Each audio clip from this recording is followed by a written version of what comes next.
Assalamualaikum warahmatullahi wabarakatuh.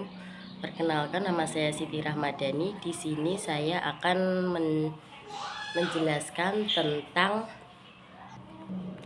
sejarah dan konsep dasar bimbingan dan konseling. Yang kedua ada bimbingan dan konseling perkembangan di sekolah yang diampu oleh Bu Dewi Niswatul Fitriah. Materi yang pertama ada konsep bimbingan konseling.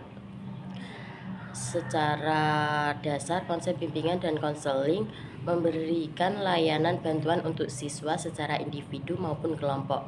Harapannya mendorong siswa untuk mandiri dan berkembang secara optimal, baik dalam aspek pribadi, sosial, pendidikan maupun karir. Yang kedua yaitu konsep konseling.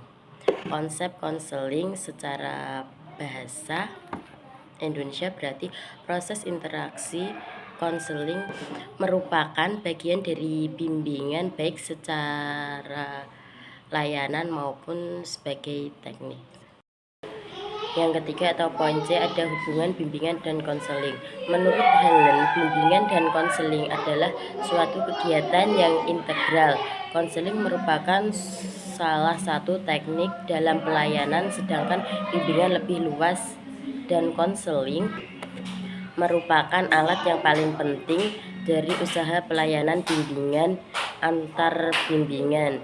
Dan konseling mempunyai hubungan erat, yaitu keduanya saling melengkapi dalam membantu klien atau orang lain dalam memecahkan suatu masalah dan mengubah pola hidup seseorang. Poin D ada perbedaan konseling dan psikoterapi. Pertama ada konseling berpusat pada masa kini dan yang akan datang. Psikoterapi berpusat pada masa lalu dan masa kini. Yang kedua ada konseling individu, tidak dianggap sakit mental dan dianggap normal. Psikoterapi individu dianggap sakit mental. Yang ketiga ada konseling berpusat pada tingkah laku. Psikoterapi berpusat pada pengobatan. Selanjutnya yaitu ada fungsi bimbingan dan konseling. Yang pertama ada fungsi pemahaman, membantu peserta didik dalam mengenali atau memahami dirinya dan lingkungan di sekitar.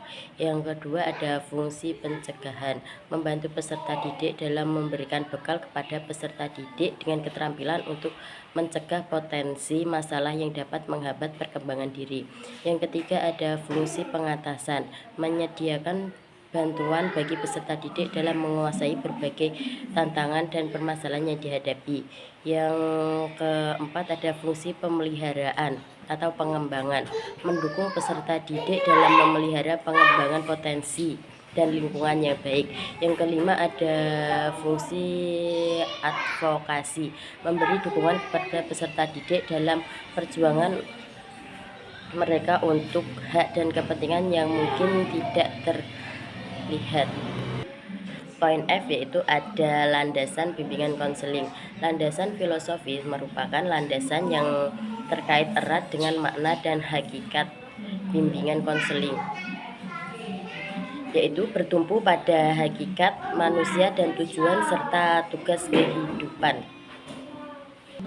Materi selanjutnya yaitu ada bimbingan dan konseling perkembangan di sekolah. Poin A yaitu ada definisi bimbingan konseling perkembangan. Bimbingan dan konseling perkembangan fokus pada kebutuhan siswa, melibatkan tim sekolah dan orang tua.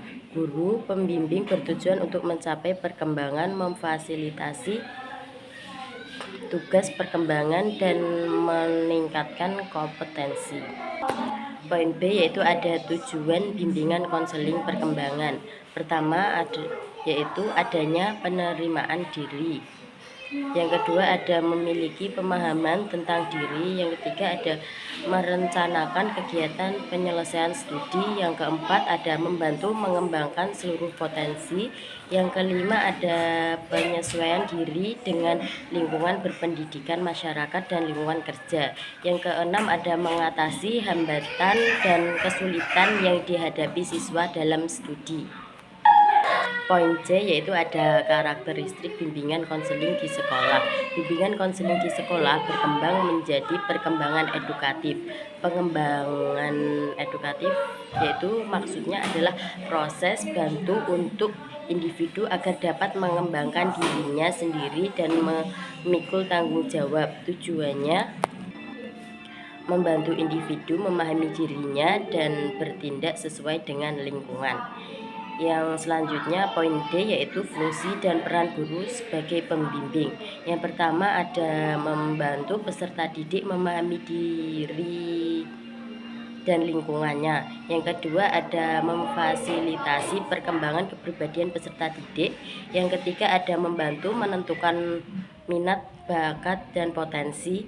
Yang keempat ada mengantisipasi dan mengatasi masalah peserta didik. Yang kelima ada meluruskan pemikiran dan tindakan yang tidak baik. Selanjutnya yaitu poin E, struktur program bimbingan konseling perkembangan. Yang pertama ada layanan dasar bimbingan membantu siswa mengembangkan keterampilan dasar untuk kehidupan. Yang kedua ada layanan responsif, merespon masalah-masalah kepedulian pribadi siswa yang muncul dengan tujuan preventif dan remedial. Yang ketiga ada sistem perencanaan individual, membimbing siswa dalam merencanakan, memonitor, dan mengelola rencana pendidikan karir dan pengembangan pribadi mereka sendiri. Selanjutnya ada D, evaluasi program bimbingan perkembangan. Evaluasi program BK itu sangat penting untuk memastikan efektivitas dan relevansi yang dilakukan melalui data kepuasan siswa dan hasil akademik, partisipasi dan pemantauan perkembangan siswa. Cukup sekian yang dapat saya sampaikan. Terima kasih, semoga bermanfaat. Wassalamualaikum warahmatullahi wabarakatuh.